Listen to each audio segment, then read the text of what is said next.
Եկեցի արքայություն քո եղիցին գամ քո որպես երգինս եւ երգրի ըս հատ մեր հնաբազոր տուր մեզ այսօր եւ թող մեզ սպարտիս մեր որպես եւ մեկ թողումք մերոց սպարտապանած եւ մի տանիրս մեզի փորձություն այլ բրգյաց մեզի չարե Լիքո արքայություն եւ զորություն եւ փառքավիտյանս ամեն Ողջույն ասենք միասին բարձրաձայն Ողջույն քեզ Մարիամ լի շնորհով Տերն քեզ Օրնյալ ես դու իկանայս եւ օրնյալ է դու խորովայնի Սրբուհի Մարիամ Մարիա Աստծո Արեխոսիա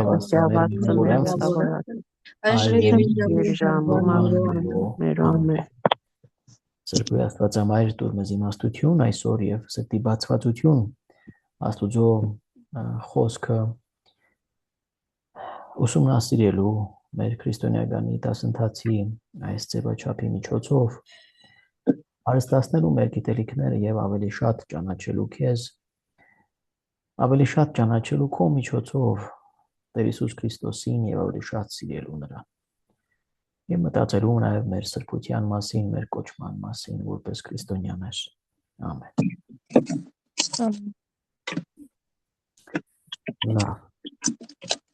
Այսօր ուրեմն պետք է շարունակենք մեր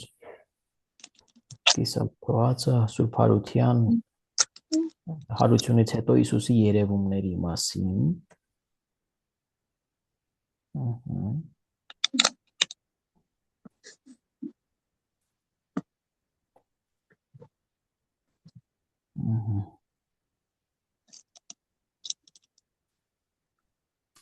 Ուրեմն հասանք այստեղ, եթե կհիշեք, հուզիչ պատմություններ, թե ինչպես Հիսուս մի քանի անգամ երևաց աշակերտներին։ Ես ընտրել եմ մի քանի պատմություն, առաջինը, թե ինչպես երևաց Մարիամ Մագդալենացուն, այս մասին խոսեցինք անցած անգամ եւ նաեւ խնդրեցի կարդալ հնարավորության դեպքում։ Կարդացել եք ինչ որ մի բան ըստ իմ խնդրածի այս հատվածները, ով է կարդացել, ով է գրել մոտը։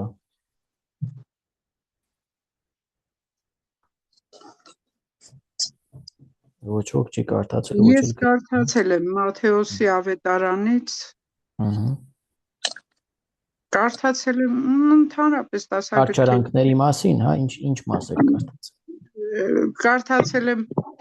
եթե նկատի ունեք Զատիկի մասին, կարդացել եմ ձեր բոլոր գրառումները։ Կարդացել եմ նաև ավետարաններից Զատիկի մասին։ Այս մեկ շաբաթվա ընթացքում, Տիկին Սուսաննա։ Հա, այս մեկ ընդհանրապես ձեր գծած բոլոր բաները կարդում եմ։ Չէ, դա ուրիշ է, դա ամենօրյա Զատիկի մասին էլ կարդացել եմ։ Բայց խնդրեմ այս մեկ շաբաթվա ընթացքում ինչ որ հիմա գրեք մոտներդ նշեք այս ավետարանական հատվածները բոլորին է վերաբերվում։ Խնդրեմ դուք գրիչ ունեցեք, ով որ չունի հիմա ճարեք,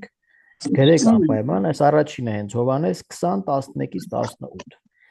Որտեւ եթե չկարդաք անիմաստ է ընդհանրապես շարունակել երեխեք, նաեւ եւ բոլոր մյուս մասնակիցները։ Նույնիսկ եթե ավետարանը 6 անգամ կարդացել եք, ես խնդրում եմ, որ նորից այս հատվածները կարդաք։ Ինչ որ ես խմբի մեջ կիսում եմ, դա ամենօրյա Սուրբ գրքի հատվածներն են, որ սրա հետ կապ չունի բացարձակ։ Հովհաննես ավետարան 20-րդ գլուխ 11-ից 18-րդ համարներ։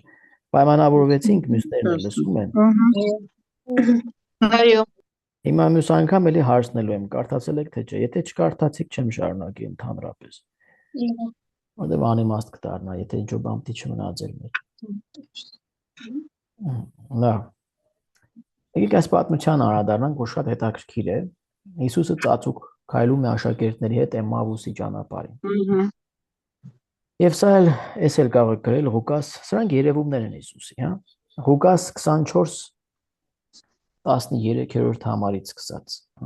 մինչև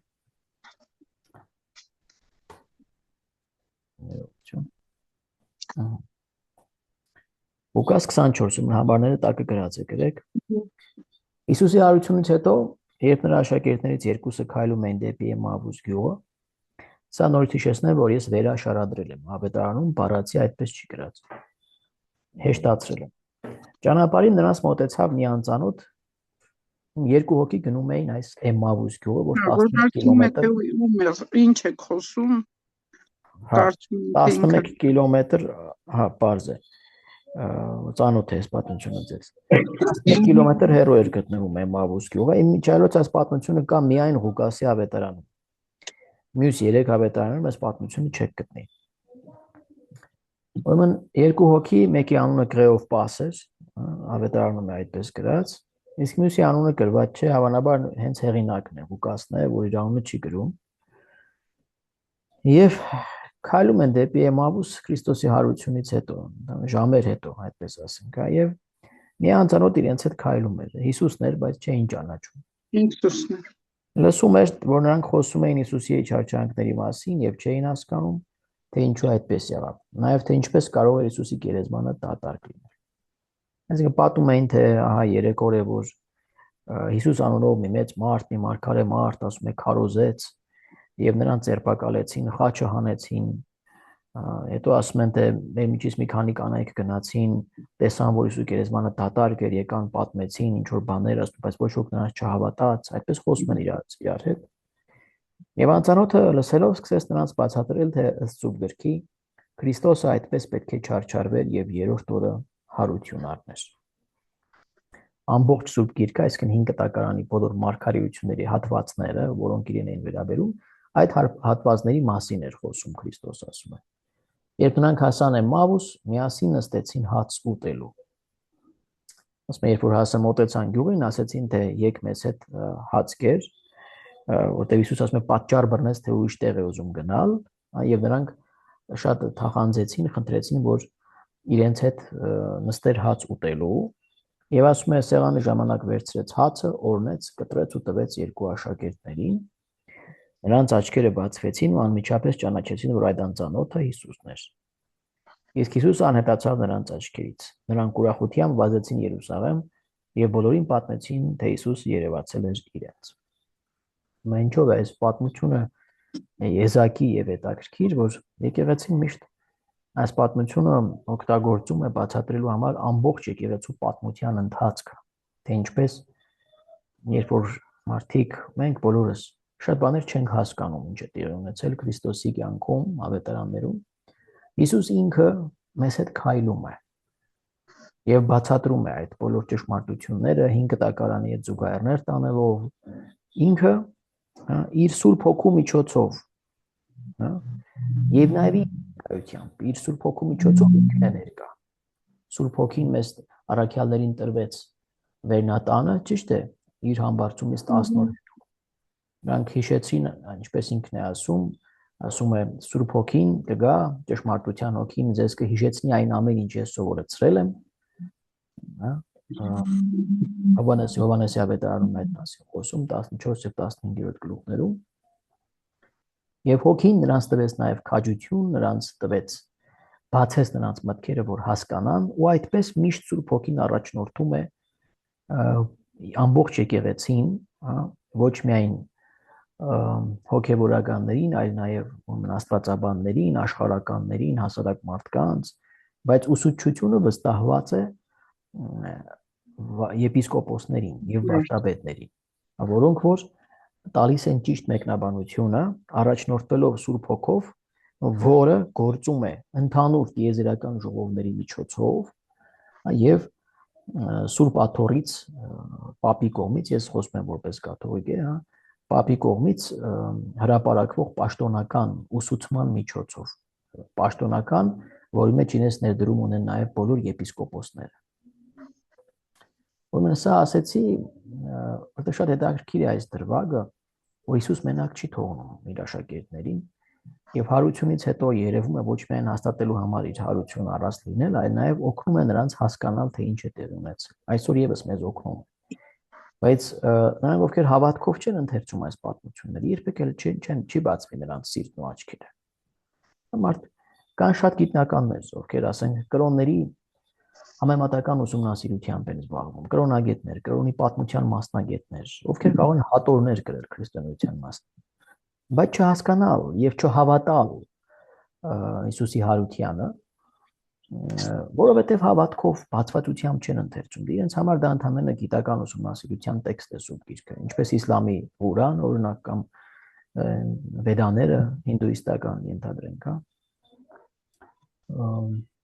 Եվ կամ զրադաշտականության գրքերը, ավեստայի գրքերը,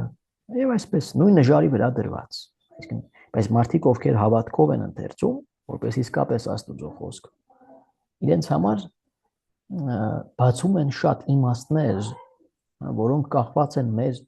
ուղղակի կապ ունեն մեր փրկության եւ մեր երջանկության, մեր կյանքի հետ, որոնք թաքնված են այս պատմությունների մեջ։ Եվ երկրորդ դրվագը ասում է,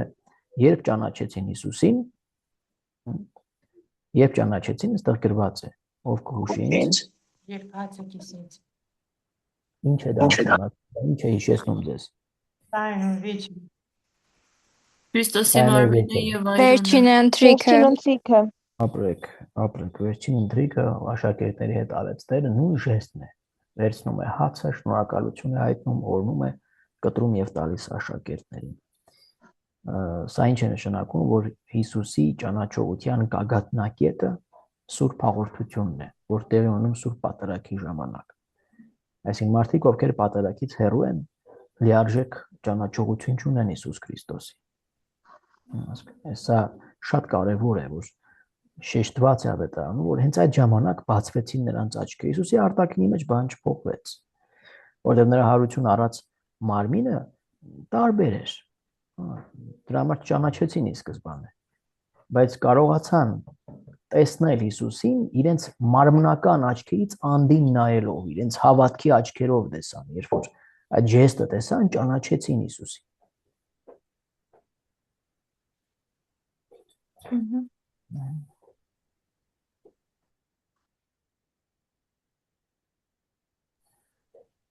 Ներողություն, անցնենք ուրեմն հատվածը գրեք, որ կարդակ անպայման, շատ հետաքրքիր, շատ խորհրդանշական են այս պատմությունները։ Լավ, մյուսը Հիսուս երևում է ձուկ որսացող աշակերտներին Տիբերիայի լճի ափին։ Սա էլ գրված է Հովհաննեսի ավետարանի 21-րդ գլխի 1-ից 14-րդ համարներում։ Այս վերջին տողերն են այս ավետարանների։ Այնքան խաղաղություն կա, այնքան վստահություն կա, այնքան ուժ կա այս պատմությունների մեջ։ Երկար է այս պատմությունը, ես դարձյալ կարճ գրել եմ։ Մի օր աշակերտները դարձյալ ձուկ էին որսում Տիբերիայի լճում։ Հիսուսի արությունից հետո վերադառնում են իրենց զբաղմունքին։ Պետրոսը ասում է գնան, ես գնում եմ ձուկ որսալու, մյուսն ասում են մենք էլ ենք գալիս։ Այսպես որ գնում են ձուկ որսալու եւ լճում, երբ որ այդ պահին որսում էին, մեկը ձայն տվեց ափին կանգնած։ Ձուկ բռնել եք։ Նրանք պատասխանեցին ոչ։ Նա ցույց տվեց ասելով թե այն կողմը, գցեք ուրկանը, աջ կողմը գցեք ուրկանը։ Գցեցին եւ շատ ձկներ բռնեցին, ասում է 153 հատ մեծ ձկներ։ Հենց այդ պահին Հովհաննես Իմչայլոց ասավետարանի հեղինակն է, ինքն է գրում այս մասին եւ այս պատմությունը դարձյալ միայն իր մոտ կա։ Հովհաննեսի մոտ ինքը հասկացավ, որ Հիսուսն է ափին կանգնած մարդը։ Հերվից ճանաչեց, որովհետև այսպիսի դրվագ եւս տեղի ունեցել էր մի անգամ Պետրոսի հետ, թե Պետրոսը չճանաչեց առաջին, այլ ինքը։ Կա այնպիսի դրվագ, հիշում եք, երբ որ Սիմոնին, որ դեռ Պետրոս չէր կոչվում, ուրեմն երբ որ նստեց նրա նավակի մեջ, կանչելիս Սիմոնին, երբ որ կանչեց առաջին անգամ, ասաց քշիր գնա դեպի ծովի խորքը ձուկ բռնելու, ասաց ամբողջ գիշեր տանջվել ենք եւ չենք բռնել Տեր, բայց քո խոսքի համար վարդապետ նորից կքշեմ նավը։ Գնաց եւ Տիրոջ ասացի համաձայն լիքը ձուկ բռնեցին ու հետ վերադարձան եւ Սիմոնը ասաց նետվեց Տիրոջ ոտքի առաջ եւ ասաց ես մեղավոր մարդ եմ, հեռու գնա ինձանից Տեր։ Եվ Հիսուսն նրան ասաց ոտքի կանգնիր, որովհետեւ այլևս դու պիտի դառնաս, պետք է մարդկանց բռնես Աստուծո արքայության համար, մարդկանց ձկնորս պիտի դառնաս։ Կարելի է մի բանը ավելցնեմ ասի հատվածի համար։ Ավելացրու։ Մենք մեր կոր առաջ մեր Տեր Հայրի հետ հենց էսի հատվածը կքննարկեինք ու քննարկեցինք, որ 153 թիվը պատահական թիվ չէ։ Այդ ժամանակ հրեաները հավատային, որ լճի մեջ կա 153 տեսակի տարբեր ձուկ ու սաղեն մեր տեսակում հավաքված էր։ Այսինքն նշանակե որ տարբեր տեսակի մարդկանց մենք հավաքենք դեպի քրիստոնեություն։ Ճիշտ է։ Այդ ժամանակվա մասնագետները այդ կարծիքին են, որ հավանաբար այդ ժամանակվա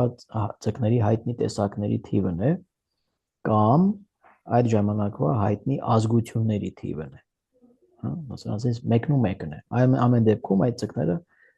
ճիշտ է, որ խորհրդանշում են ժողովուրդներին, տարբեր ազգերին, ովքեր պիտի աշակերտները բռնեին, այսպես ասած,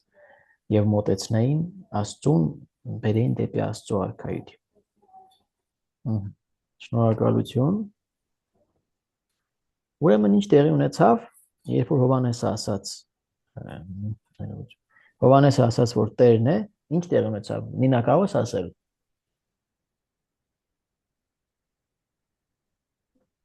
Մի հատ մտավեք հարցը չհասկացա։ Ինչ եղավ, հենց որ Հովհաննեսը ասաց, որ Տերն է։ Երբ Երբ որ Հովհաննեսը ասաց, որ Տերն է, Հիսուսն է ցույց տվեց ափին կանգնած մարդուն, ասաց տեսեք Տերն է։ Լավ, չես հիշում։ Ուրեմն Պետրոսը, որ կողքը կանգնած էր, հագուստը գցեց իր վրա, որովհետև մերկ էր, ասում է, եւ ինքն իրեն նետեց ծովը։ Եվ լողաց դեպի ափը, այստեղ էլ գրված։ Ուրեմն Պետրոս ինքն իրեն առաջ է գցում, որ տեսնի։ Այս դրվագ հետաքրքիր է, որ նմանատիպ պատմություն կա նաև դատարկ գերեզմանը տեսնելու հետ կապված։ Հովհաննեսը ուրեմն վազում է դեպի գերեզման, Պետրոսը իրենից ներողություն, Պետրոսը վազում է դեպի գերեզման, Հովհաննեսը իրենից առաջ է ընկնում։ Եվ առաջին ինքն է տեսնում, որ Հիսուսի մարմինը չկա, դատարկ է գերեզմանը, բայց վախենում է ներս մտնի։ Հետո Պետրոսը գալիս եւ ինքն է մտնում։ Այս երկուսի այսպես կարծես մրցավազք, թե ով պիտի առաջինը տեսնի դատարկ գերեզման այդ մեծ բարի լուրը ավետիսը լսի։ Այստեղ էլ տեսնում ենք, ուրեմն Հովհաննեսը ցույց է տալիս, Պետրոսը նետվում է ծովը եւ գնում է ափ գտնելու համար, տեսնելու համար Հիսուսին, իր Տիրոջը, ինքն իրեն նետում է ափ, նետում է ծովը։ Եվ ասում է, երբ որ բոլորը հասան ափ եւ չհարցրեցին, թե ով է, որովհետև հասկացան, որ իսկապես Հիսուսն է, հարություն առած մարմնով։ Ներողություն։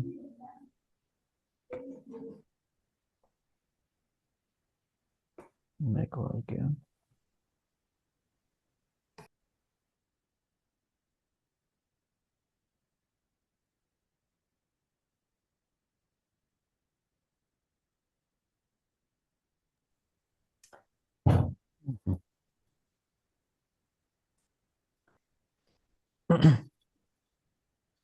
Ուրեմն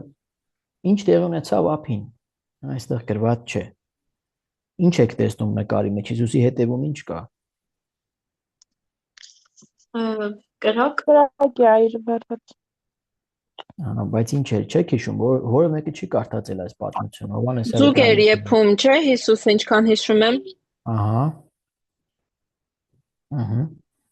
Դու աշակերտները եկան ու Հիսուսը տվեց ձուկ ու հաց։ Որտեվ հարցնում էր ձուկ բռնել եք, որտեղ ասում է ավետարանում գրված է ուտելու բան ունեք, եւ երբ որ իրենք հասան, արդեն Հիսուսը ձկները խորոված իրենց էր սպասում, արդեն իսկ։ Եվ նրա հետ նստեցին ընթրիքի։ Եվ այդ ընթրիքի ժամանակ դարձյալ նույն ժեստն ենք տեսնում, ընթրիք, օրնություն, եւ բոլորը կիսում են նույն հացը եւ նույն ձուկը։ Ընթրիքի ժամանակ են դարձյալ ճանաչում Հիսուսին։ Աչքերը բացվում են եւ ճանաչում են, որ Տերն է։ Դարձյալ հիշեցնում է վերջին ընթրիքը։ Ինչն է այստեղ հետաքրքրական։ Նախ որ, ինչպես ասացիք, այդ թիվը, որ խորհրդանշում է, թե ինչպես աշակերտները պիտի բռնեն օրգանի մեջ ազգերին, լավ իմաստով, փրկության համար, փրկելու համար, Աստծո արքայություն բերելու համար։ Հետո Հովհաննեսը, որ աղոթական կյանքի խորհրդանիշ է, որ սիրում էր Տիրոջը, թերևս ավելի շատ քան մյուսները, կամ ասում է Հիսուսի սիրելի աշակերտներ, ինչ որ մտերիմ, ամեն դեպքում խորքային ավելի շատ մեծ կապ կար Հովհաննեսի եւ Հիսուսի միջև, քան թե մյուս առաքյալների եւ Հիսուսի միջև, Հովհաննեսն է ճանաչում։ Նաեւ մեր հայրերը մեկնաբանում են, որ Հովհաննես խորհրդանշում է վանական հայեցողական կյանքը որ անընդհատ հայացքը առած Հիսուսին աղոթում է եւ շատ արագ կարողանում է հասկանալ Հիսուսի ներգործությունը եւ ներկայությունը կյանքում։ Իսկ Պետրոսը, որ զբաղված է ամեն տեսակ գործերով, բաներով, կարիք ունի նաեւ այս բանական ներհայեցողական կյանքի, որպես ուղեցույց, աղոթական կյանքի, որ իրեն ցույց է տալիս Տիրոջը։ Ամենայնիվ Պետրոսի սերն էլ շատ մեծ է, որովհետեւ իրենք հեռու էին բավական ափից, բայց ինքն իրեն նետում է ծովը եւ վազում է դեպի Տերը, դեպի Հիսուսը։ Այսպես։ Ուրեմն գրեք Հովհաննես 21:1-14 անպայման կարդացեք, խնդրեմ։ 47 հարց. Արդյոք մեզ համար էլ կա կյանք մահից հետո։ Այո, կա։ Ինչպես կբնորոշեք Կա, այդ կյանքը։ եթե մենք ապրենք Աստծո կամքին համաձայն։ Աստծո կամքին համաձայն։ Ինչ է նշանակում կա կյանք մահից հետո, ինչպես եք դա պատկերացնում։ Հենց այդ հավիտենական կյանքը երկնքում։ Հավիտենական կյանք երկնքում։ Հոգու անմահությունը, մարդկային հոգու անմահությունը։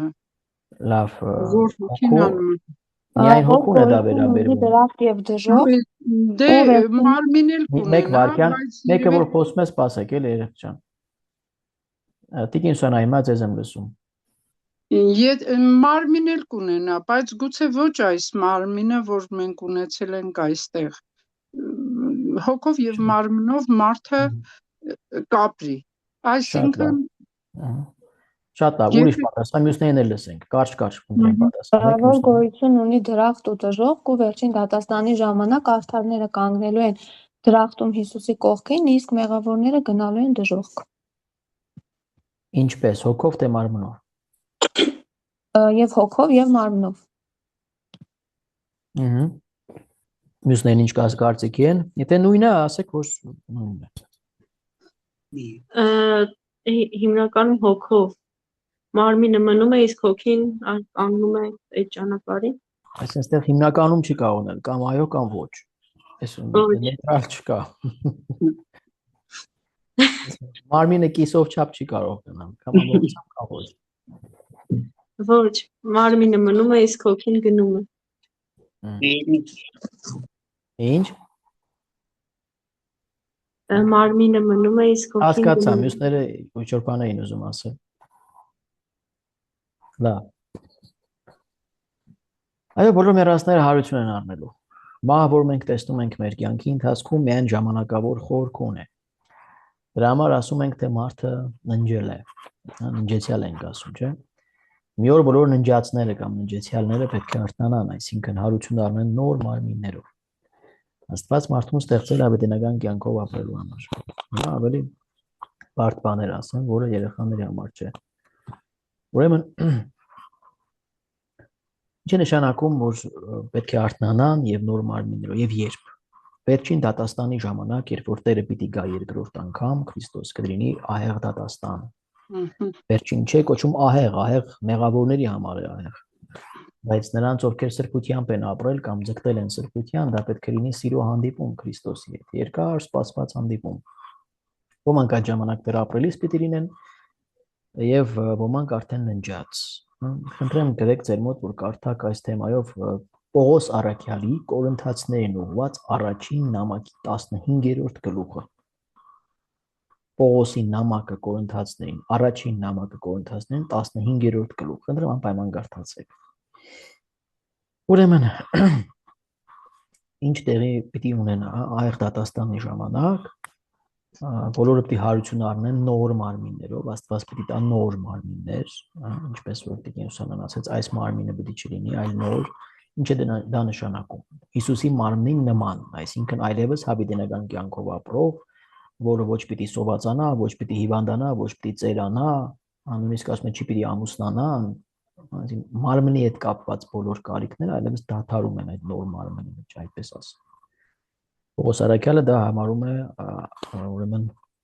հոգևոր մարմին կամ փառավոր մարմին, բայց նրանց համար, ովքեր պիտի ժառանգեն Աստուծո արքայությունը, իրենց համար փառավոր մարմին։ Այս մեղավորների մարմինները եւս պիտի հարություն առնեն, բայց դատապարտվելու համար։ Այսինքն յուրաքանչյուր մարդու հոգի վերամիավորվելու է իր մարմնի հետ մի խումբ Մի հարց կարելի է։ մի վարքյան, մի փոքրիկ խումբ գնալու է դժոխք, այդպես ասեմ, ովքեր մերժում են Աստծուն մերժել։ Եվ մեծամասնությունը, նաև նրանք, ովքեր մինչև հիմա եղել են քավարանի վիճակում, ել են բացատրել այս մասը կարծեմ ես, այսինքն մաքրության վիճակում, դա աշխարհագրական վայր չէ քավարանը, այլ մաքրության, մաքրազտման վիճակում, մեր աղոթքների եւ Քրիստոսի աղոթքների շնորհիվ, նրանք բոլորը իրենց նոր հարություն առած մարմիններով պիտի ժառանգեն Աստծո հավիտենական կյանքը, Աստծո հետ միասին կամ Աստծո արքայությունը։ Ասեք դիգենս։ Այս կյանքից գնալիս մենք մեր հետ տանում ենք հիշողություններ եւ արդյոք այնտեղ հանդիպում ու ճանաչում ենք մեր յուրայիններին, մեր հարազատներին, ում կորցրել ենք։ Տեսեք, սուրբ գրքում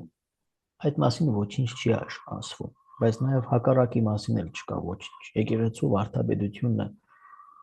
չի կարող այդ մասին շատ հստակ բան ասել, որը վերաբերվում է վաղճանաբանական տեսությունը, այսինքն այս աշխարհի ավարտը։ Իսկ ինչու պիտի ճանաչենք, հակառակ հարց։ Ով է ասել, որ պիտի չճանաչենք։ Ո մեր հիշողությունը չի ջնջվում։ Ո մենք նոր մարդիկ չենք լինելու, մենք մեր կյանքով, չէ՞ որ մեր վաստակն է նաև, որ Աստված հաշվի առնում եւ մեզ ապարգևում է հավիտենական կյանքը։ Եվ եթե տանջվում է մարդը դժոխքում, դարձյալ իր հիշողություններն են, որ իրեն պիտի տանջեն։ Մի դրվագ կա ավետարանում Աղքատ Ղազարոսի պատմությունը, եթե ստացել եք, որտեղ որ Աբրահամի տանջանք ներողությունը, այդ հարուստ մարդու տանջանքների մասին է խոսում, հա, այդ մարդու հիշողությունը ամբողջովին տեղն է, ասում եմ, ես եղբայրներ ունեմ, որոնք որ խնդրում եմ թող գնա եղբայրների մոտ Ղազարոս եւ պատմի։ Նշանակում է, որ նույն ձևով, այսինքն հիշողությունը շարունակվելու է բացառությամբ մարմնական ցանկությունների։ Հետ լավ, այս ուրեմն բանն էլ վերջացավ, այս շարքը հարության վերաբերյալ ես մի ուրիշ բան սլայդ բացեմ, եթե կան հարցեր, ընթացքում պատասխանեմ, մինչև սլայդը բացվի։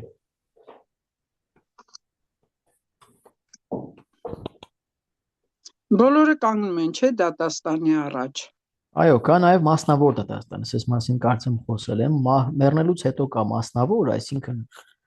եթե կարելի այսպես ասել, փոքրամասշտաբ դատարան, հա, դատաստան, որտեղ որ որոշվում է,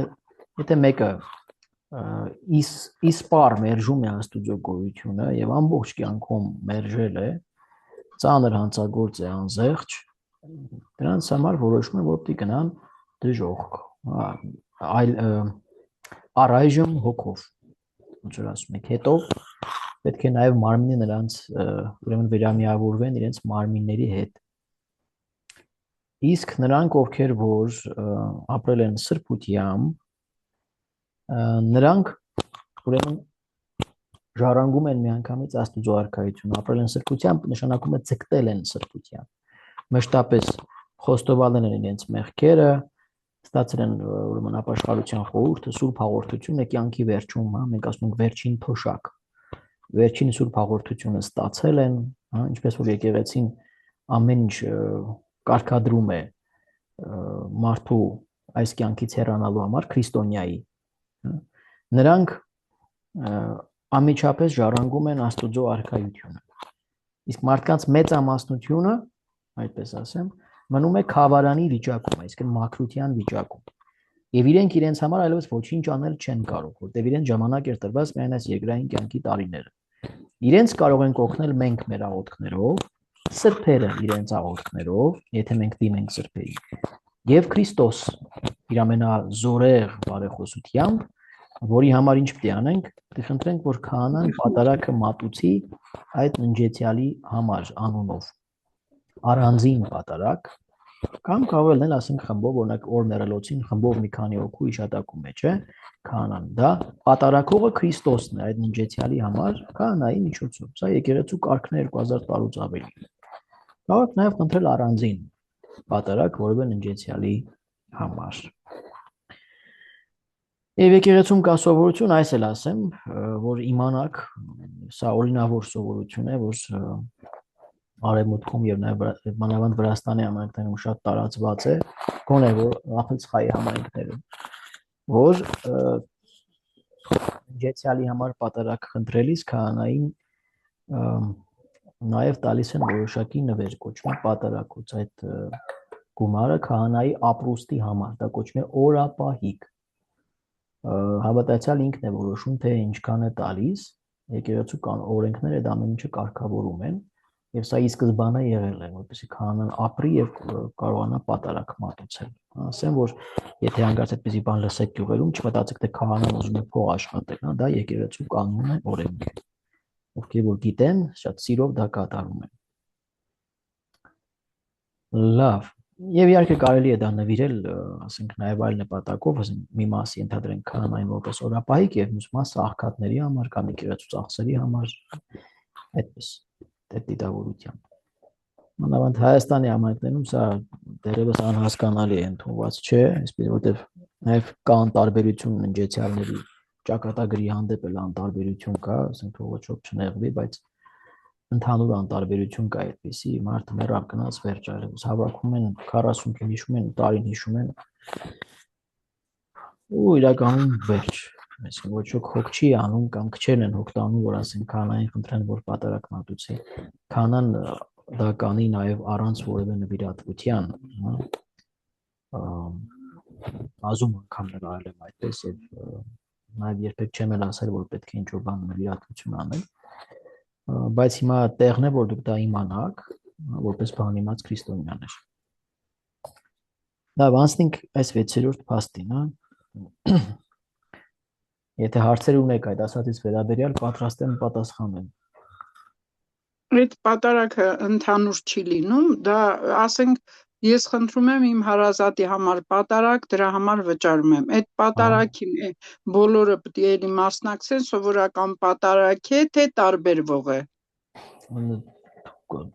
Տեսեք, պատարակին մասնակցելը դրա հետ կապ չունի, դա սովորական պատարակ է, բայց այդ պատարակը քահանան, տեսեք, կարող է ամեն օր մենք պատարակ մատուցում ենք, ու կարող եք խնդրել օրինակ 10 պատարակ ընջեցյալի համար։ Քահանան այդ օրերին, այդ 10 օրերին իր պատարակները մատուցում, ինքը կարող է չպատարակել օրինակ, դա պարտադիր չի ամեն օր պատարակել։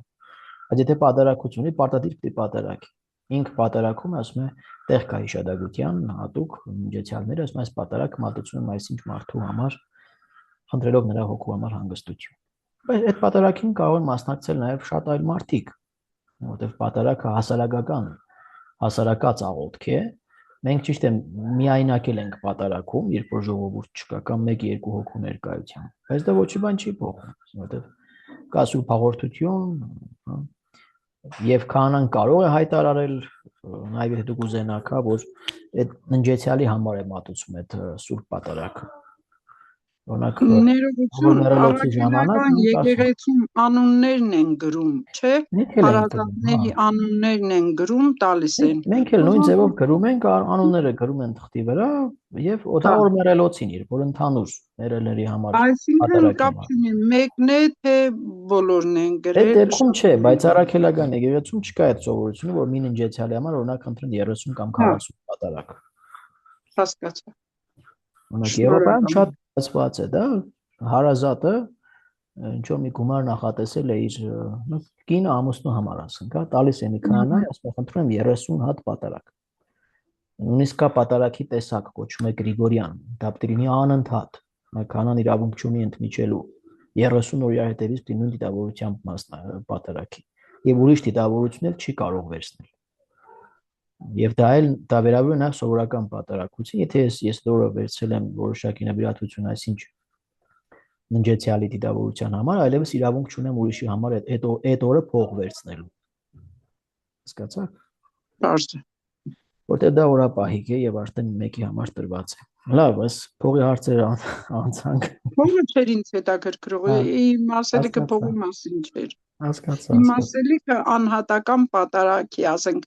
մեկի անունով պատարակի մասին էր։ Առաքելական եկեղեցում դա այդպես սովորություն չկա, մենք ունենք այդ սովորությունը։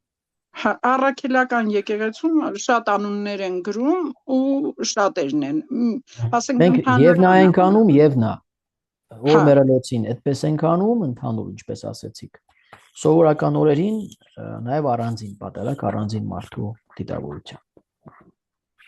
Եվ կարող ենք դա անել նաև հիվանդների համար, ոչ միայն ննջեցյալների։ Կամ մեկը, որ ծանր խնդրի առջև է, հարազատը խնդրում է, որ օրինակ մայրը ասում է իմ զավակս դժվարության մեջ է, խնդրում եմ 6-7 պատարակ իր համար մատուցեք։ Հասկանալի է։ Հասկանում։ Լավ, 6-րդ փաստը հավատամքի Հիսուսի համբարձումը։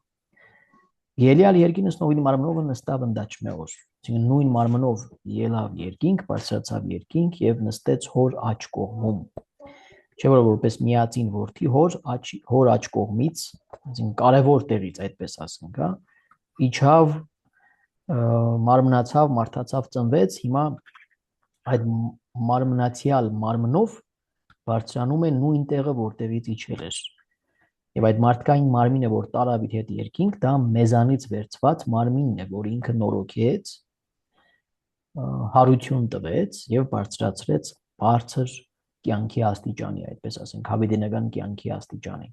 Դա նոր Ադամի մարմինն է, որ Քրիստոս տարավ իր հետ երկինք։ Ու ինչ պատվիրեց Հիսուսն իր աշակերտներին իր համբարձումից առաջ։ Կարող եք ասել վերջին խոսքերը։ Մատթեոսի ավետարանի մեջ մանավանդ շատ հստակ գրված։ Ես գնում եմ եւ կգա Սուրբ Հոգին, հա, ես գնում եմ եւ ինձնից հետո կգա Սուրբ Հոգին, որը կլինի մխիթարիչ։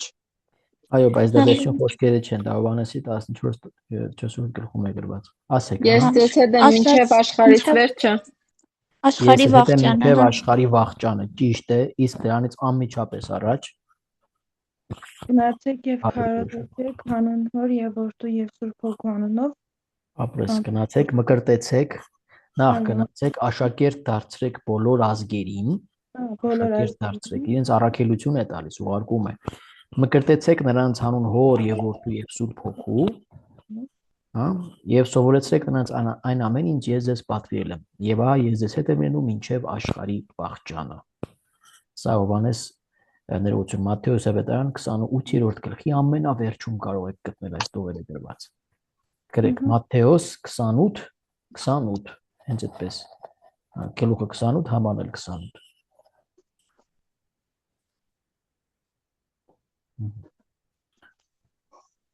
Հիսուսը մի շատ կարևոր առաքելություն ունեն տվեց իր աշակերտներին, այստեղ արդեն ասացի, եւ մեզ բոլորիս նաեւ, որպես առաքյալների աջորդներ։ Հիսուսի աշակերտներին պատվիրեց գնալ եւ իր խոսքերը սովորեցնել բոլոր ազգերին, աշխարհի բոլոր մարդկանց եւ նրանց մկրտել Հոր եւ Որդի եւ Սուրբ Հոգու անունով։ Ահա ես ձեզ հետ եմ մինչև աշխարհի վերջը կամ վաղճանը։ 28-28։ Ինչ պատահեց, երբ Հիսուսը հրաժեշտ տվեց աշակերտներին։ Նա վեր համբարձվեց։ Համբարձվեց նույն մարմնով, այսինքն համբառնալ նշանակում է բարձրացավ, գրաբար է համբառնալ տերմինը, բառը բարձրացավ երկինք։ Իր հարությունից 40 օր հետո դա տեղի ունեցավ, հիշեք։ Հիմա մենք համբարձման տոնը պիտի տոնենք մի քանի օր հետո, հա, երբ որ 40 օր լրանը հարությունից հետո աշակերտներին վերջին պատգամները տալուց հետո Հիսուս Քրիստոս նույն մարմնով վեր բարձրացավ, վերադարձավ իր հոր մոտ եւ նստեց Հայր Աստուծո աջ կողմում իր տեղը։ Ինչու Հիսուս մշտապես չմնաց երկրի վրա, ով կարող է ասել։ Ովքեր չեն պատասխանել, չեն խոսել, իրանք թող խոսեն, էլի, լրել այդ հավերժականությունից թող դուրս գան։ Որպեսզի նա ավելի մոտ լինի մեզ։ Գրված էր, իրար հետ չէ, սպասեք, Պապիկյան, Կարինեն, ինչ ասաց։ Որպես նա բարձրացավ երկինք, որպեսզի մեզ համար ավելի մոտ լինի։ Բոլորիս հասանելի լինի, բոլորիս կարողանա գրկի ողջ մարդկությանը։ Հաջորդը ասեց կարելի է ասել։ Նա ասեց գնում եմ ես իմ հորտուն ձեզ համար բնակարաններ պատրաստելու, չէ՞։ Ահա։ Հետո դուք էլ կաք այնտեղ բնակվելու, իմ հորտունը շատ բնակարաններ ունի։ Գնաց մեզ համար, դարձյալ գնաց մեզ համար։ Քանի որ այդպես էր, լավ, ասա Դինա, ասա։ Քանի որ այդ Նինա ասա։ Քանի որ այդպես էր գրված, որ Հիսուս Քրիստոս պետք է չարչարվի եւ խաչվի հենց մարդկության համար ու հենց նրա հարությունը ապացույց է ժողովրդի համար, որ ինքը Աստված է։ Ու եթե այդ ամենը չլիր, ժողովուրդը չէր հավատա, որ ինքը Աստծո որդի է։ Բայց իմ հարցս համբարձմանն է վերաբերում, ինչու չմնաց երկրի вրա։ Ոչ թե ինչու հարություն առավ կամ ինչու երևաց աշակերտներին, այլ ինչու չմնաց երկրի վրա։ Как Серёр, если я не уйду, не сможет прийти утешитель, Дух Святой. Հետո ինչ որ մեկներ էր ուզում բան ասել։ Չհասկացա թե ով էր։ Որ կիսատ։ Իր հոր կամքով ինքը պիտի համբարձվեր։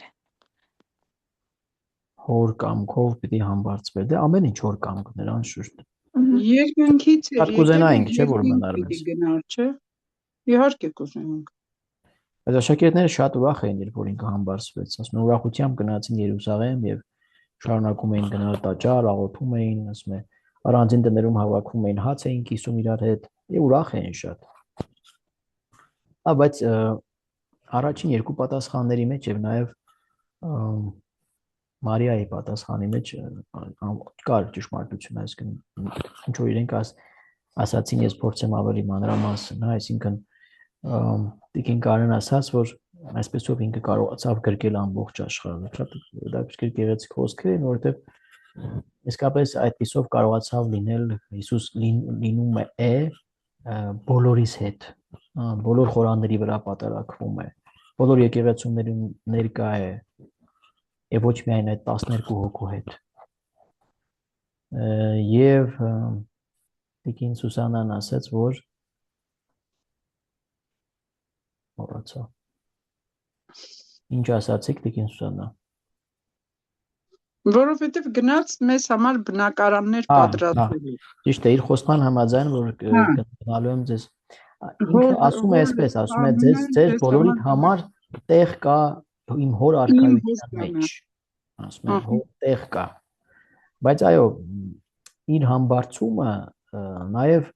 ասում է, երբ որ մարդու որդին բարձրանա երկրի վրայից, Հիսուս միտեղ ասում է, որտեղ ասում է,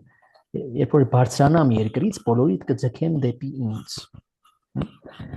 գնաց մեզ ձգելու համար դեպի երկինք, այդպես ասենք,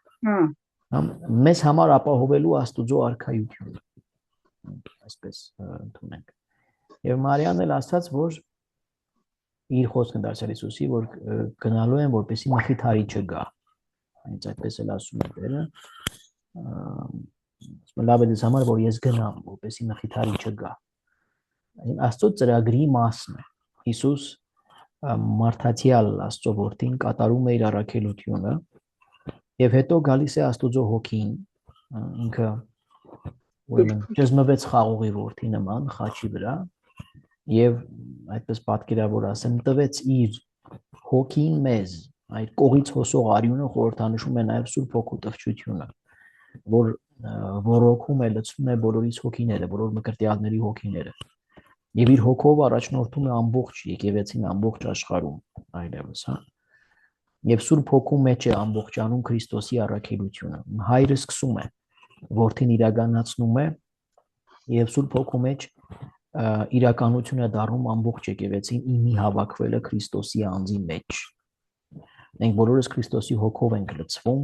Քրիստոսի հոգով գնում ենք դեպի սրբություն, սրբանում ենք եւ դառնում ենք Քրիստոսի հոգեվոր մարմնի, որ եկեղեցին է, հոգեվոր մարմնի անդամները։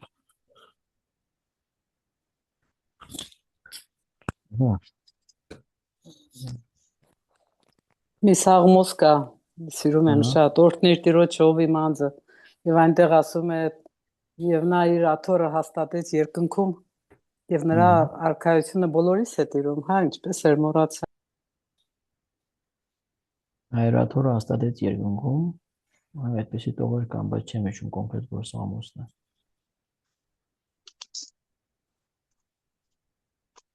Աթոռը։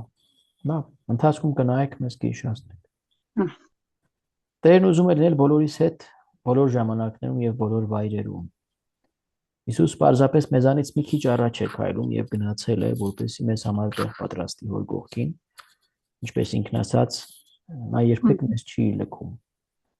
Ձեզ որբ չեմ թողնի, դարձյալ կգամ ձեզ մոտ։ Այսպիսով մեզ բոլորիս համար ինքը մի եղբայր է, մի տեր է, որ երբեք մեզ որբ չի թողնում եւ միշտ մեզ հետ է։ Այս մեկն էլ վերջացավ։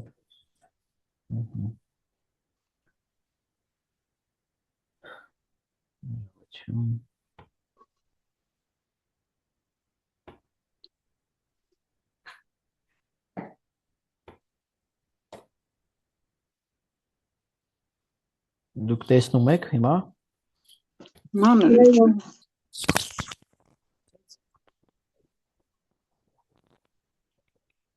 Մեկ հավատամքի 7-րդ Գալու է հա նույն մարմնով դատելու հա կենդանիներին եւ մեռյալներին, որո թագավորությանն ոչ գովաղճան, որի թագավորությանը, այսինքն հավիտյան։ Ահա։ Սա հավատամքի դարձյալ մի մասն է։ Լավ կնի որ հավատամք բոլորը անգիր գիտեք։ Այո։ Գիտենք։ Այո։ Արդյոք այս աշխարհն իսկապես ավարտվելու է։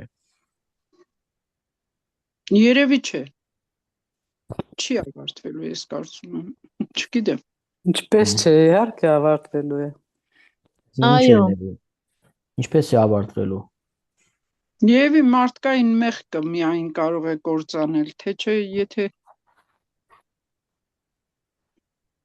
Այսինքն մեղքը կործանելու է աշխարհը։ Եթե մեղքը շատանա կործանելու է երևի։ Երևի ես այդպես եմ Աստուծո ծրագրի մեջ անհավատությունը երևի ավելի շատ։ Հա, դե նույնն էլի։ Այսինքն ավարտվելու է անհավատությունը։ Չէ, անհավատության պատճառով անհավատության միջոցով կարող է մեղքի միջոցով ավարտվել։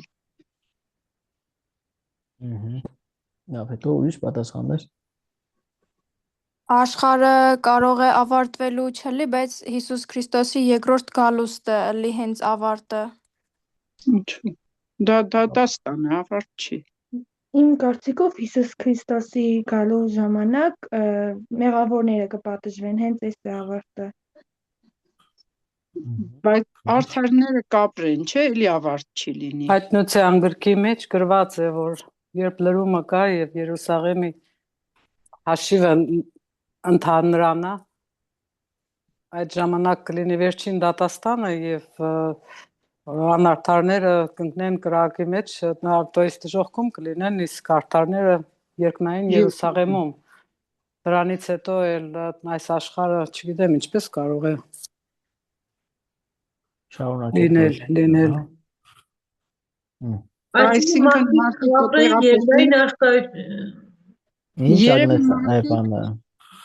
Երևի արդարները կգնան հորտում։ Այսինքն մարդիկ այդ ժամանակ աշխարհը կվերանա։ Մեղավորները մի վարքյան Արգինեին լսենք, հա, Արգինեին լսենք մի վարքյան, ահա։ Այսինքն աշխարհը կվերանա իբրչի երկրորդ գալուստով եւ մարդիկ կապրեն երկնային աշխարհությունում։ Այս աշխարհը կվերանա, բոլորս կապրեն երկնային արքայության մեջ։ Հա։ Այո, Քրիստոսը ասաց այս աշխարհի կնյազը, բանը, իշխանը սատանան է, այսինքն եթե այս աշխարհի իշխանին հայտնության մեջ ասում է, որ բռնեց ու գցեց կրակի մեջ, եթե վերանում է, ստեղծվում է, գալիս է Քրիստոսի թագավորությունը։ Իսկ Քրիստոսի թագավորությունը դա երկնային արքայության մեջ է։ Շատ լավ, Սուսանա, բանել դեպին Սուսանային լսենք, բաներ ուզում ասել։ Երևի թե կրկնվող կլինի, որովհետև ես էլ եմ կարծում, որ վատ մարդիկ, եթե պատժվեն դժոխք են ընկնում, մենք էլ վերադառնում ենք հոր տուն։ Մենք երևի գոռոզ խոսեցի, բայց ով հավատում է, ով ընդունում է Աստծուն, նա վերադառնում է դեպի իր հոր տուն։ Այսինքն դեպի Աստծո արքայություն։ Երևի այդպես էլ կդատարկվի այստեղ։ Շատ լավ, եկեք մի հատ կարդանք, հա, որ ես մինչև կարդալը շատ չխոսեմ։ Ավարտվելու է աշխարհի ներկայիս ձևը, որտեղ գերիշխում է մեղքը, բայց դա կլինի նոր աշխարհի սկիզբը։ Չպետք է վախենալ աշխարհի վերջից, եթե ջանում ես կատարել Աստծո կամքը, որովհետև այդտեղ մեզ սպասում է Տերը իր անսահման սիրով եւ գրկապած։ Աստված նորոգելու է ամբողջ տիեզերք։ Մի բան հստակ է, որ նախ ճիշտ ասվեց, որ այս աշխարհի վերջը դա նույն Քրիստոսի երկրորդ գալուստն է կամ այեղ դատաստանը, որի ժամանակ ամբողջ աշխարհը, ամբողջ տիեզերքը պիտի նորոգվի։ Հայտնության գրքի մեջ որ Կարենն օրինակ վերեց, այդտեղ խոսում է նոր Երուսաղեմի, նոր երկնքի եւ նոր երկրի արարման մասին եւ նոր Երուսաղեմի մասին, որը պիտի երկնքից իջնի երկրի վրա։ Այս երկիր մոլորակը չպիտի վերանա, մենք չպիտի ապրենք բոլորս, այսինքն Աստծո արքայություն, այո, բայց դա նորոգված տիեզերքն է։ Նորոգված տիեզերքն է, դա չի ենթադրում ոչնչացում այս ներկայիս նյութական աշխարհի, այլ ենթադրում է նյութական աշխարհի ավելի բարձր որակի կյանք վակողելը, այդպես ասեմ։ Ընդհանրապես այս վաղճանաբանական տեսությունները եկեղեցին տալիս է մատուցում է մեզ այնքան, որքան որ հայտնված է Աստուծո կողմից Սուրբ գրքի մեջ։ Եվ թերևս ամենաբարդն է եւ ամենաանորոշություններով լին։ Բայց մեզ դա չպետք է հետաքրքրի, որտեղ մեզ համար ամենակարևորը պետք է լինի մինչեւ այդ կետը հասնելը։ Ինչպես ենք մենք ապրում մեր կյանքը։ Սա է ամենակարևորը, հա։ Այս մի բան հիշենք, որ այս աշխարհը չի վերանալու, կրակպուտի չլինի, չպետք է այրվենք եւ այլն, այսպեսի բաներ ասենք, Արմագեդոն եւ այլն, այսպեսի բաներ չկան։ Լինելու է աշխարհի նոր կարելի է ասել։ Ահա։ Ես կարծում եմ, որ այս աշխարհը ոնց որ ուսանողը պիտի պատրաստվի քննության, որպեսզի հետո քննություն հանձնի, մենք այս աշխարհում պիտի պատրաստվենք, որ Աստծո առաջ մեր քննությունը հանձնենք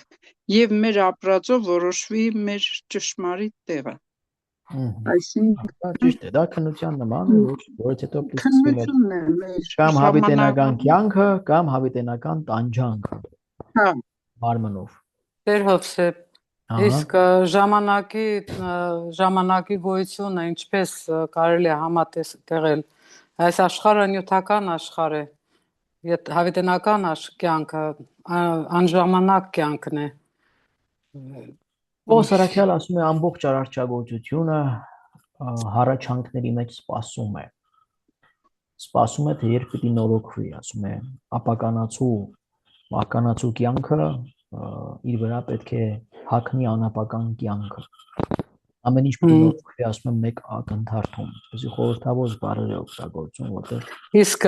Տեր Հիսուսի խոսքը Երանի հեզերին, որոնք պիտի ժառանգեն երկիրը, ի՞նչը նկատի ունի։ Դե տեսնում եք, այսինքն երկիրը չի վերանալու։ Այսինքն հեզերին է լինելու ամբողջ Աստուծո թագավորությունը։ Հիսուս ասում է, աշակերտները երբ որ հարցում են, թե մենք ինչ կունենանք, եւ որ քեզ ամեն ինչ թողել հետևում ենք, ասում է դուք կդատեք Իսրայելի 12 ցեղերին։ Ավելի բարձր մակարդակի կյանք է սպասում, էլի։ Ապականության վրա, ասում է, այս ապականված մարմնի, ապականացու մարմնի վրա հագնելու ենք անապական կյանք։ Դե բնականաբար, եթե մենք ամեն ինչ պատկերացնում ենք ժամանակի եւ տարածության մեջ, որ անընդհատ հոսում է, մեր մարմինները անընդհատ ծերանում են, հիվանդանում են, փոխվում են, եթե ասում ենք հավիտենական կյանք, դա չենք կարող պատկերացնել ժամանակի մեջ։ Հոգու հագուստը կարելի է դա ընկալել որպես հոգու հագուստն է մարմինը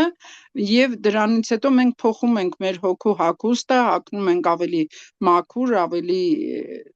կատարյալ, այսինքն փոխվում ենք էությամբ, էլի,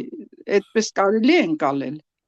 Բայց այդ արտահայտությունը քրիստոնեության մեջ շատ սիրելի չէ, ընդունված չէ, որտեղ հիշեցնում է Պլատոնի տեսությունը, որ մարմինը ընդհանրապես հագուստ է հոգու համար, դա ընդունված չէ այդ բառերը կիրառել, որովհետև այդ դեպքում մարմինը դառնում է որպես մի անշունչ մի բան, որ այսօր պետք է, վաղը պետք չի, կմաշվի։ Այսինքն Աստված մեզ ստեղծել է մեկ ամբողջության մեջ, մարմնով եւս մենք աստվածանման ենք։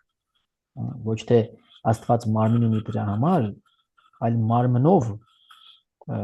օրինակ սերերի տարբերությամբ մենք նմանվում ենք Աստուծո արարչագործությանը,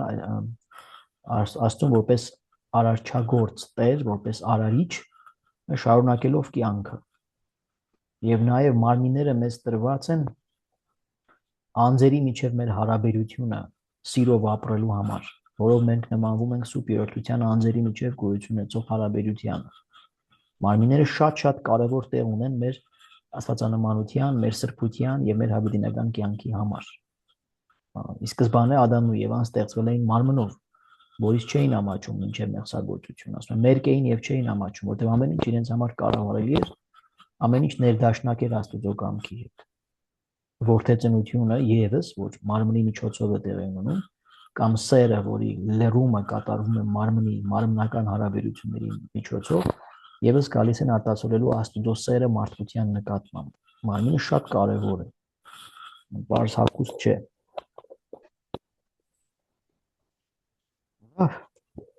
Ինչպես է Հիսուս Քրիստոսը դատելու ողջերին եւ մեռելներին։ Ես եթե կարելի ասել, ես հիշում եմ, մենք որ շատ փոքր ենք եղել, մեր տատիկ ասում էր, թե քնելիս ասեք, երկնքի դռները բաց են, ոսկե աթոռ նստած է, դրված է, Հիսուս Քրիստոս նստած է, դատում է մեղավորներին եւ արդարներին, մեղավորներն ապրում են, թե արդարները ապրում են, մեղավորները պատժվում են, չգիտեմ։ Դա շատ հին, շատ կարևոր է, տատիկների դաստիարակությունը կարևոր է շատ, բայց հենց այս նկարը բան չի հիշեցնում, որը Մատթեոսի ավետարանից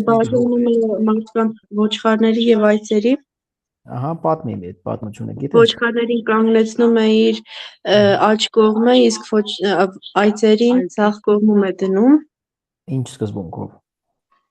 Որ այծերը մեղավորներն են, իսկ ոչխարները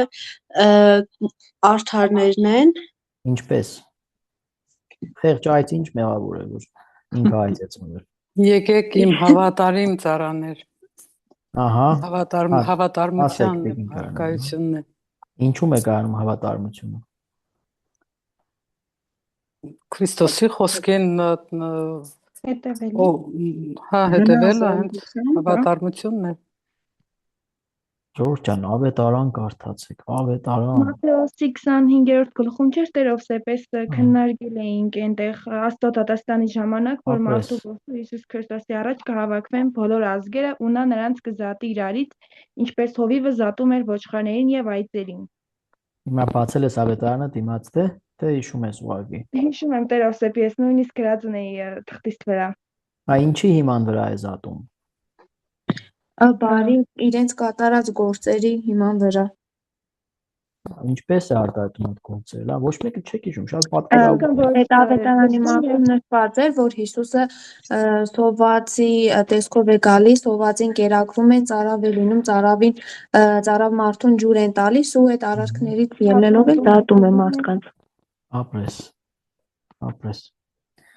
Տերն աշխարհը մաքրելու ամեն տեսակ մեղքից, չարիքից ու չար մարդկանցից։ Երբ Հիսուս գա երկրորդ անգամ կտատի բոլորին, թե մեռածներին, թե ողջերն ըստ իրենց հավատքի եւ գործերի։ Նա կզատի վատերի դատապարտության համար, այդ այծեր կոչվածները, պատկերավոր ուղղակի Հիսուս այծերի եւ ոչխարների է բաժանում, Եվ լավերին նոր աշխարհը ժառանգելու համար կվերացնի չարիքն այս աշխարհից կսրբի ամեն արպասուկ։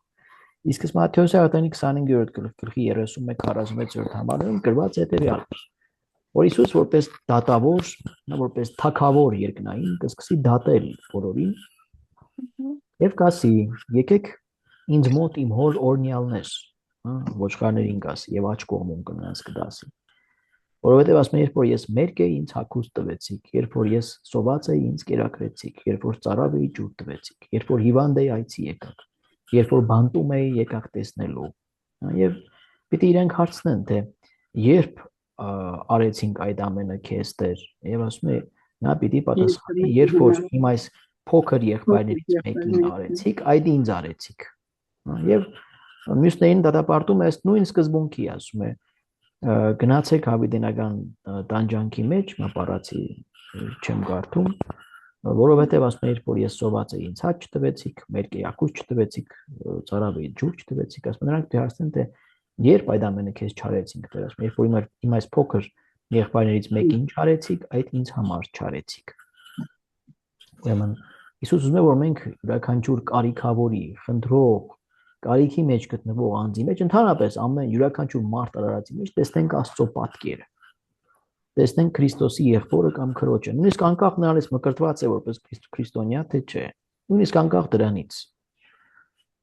Սրբոյի Մայր Թերեզան, երբ որ ուրեմն Հնդկաստանում փրկում էր փողոցում մեռնող հարյուրավոր մարդկանց, ովքեր որ ցեխի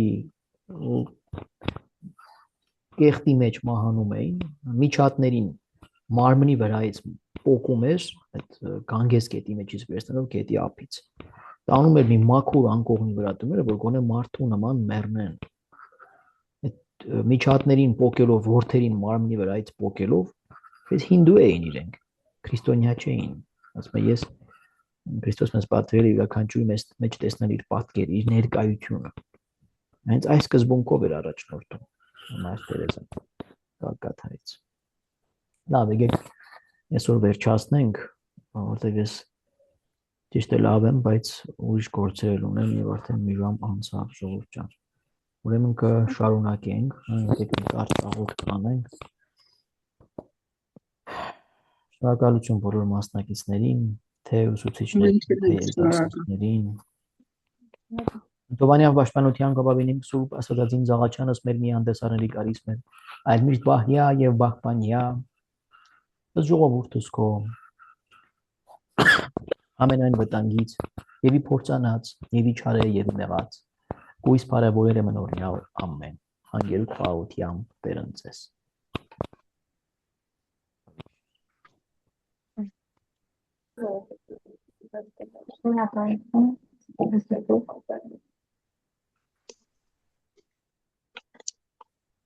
Բարի գիշեր։ Շնորհակալություն շատ։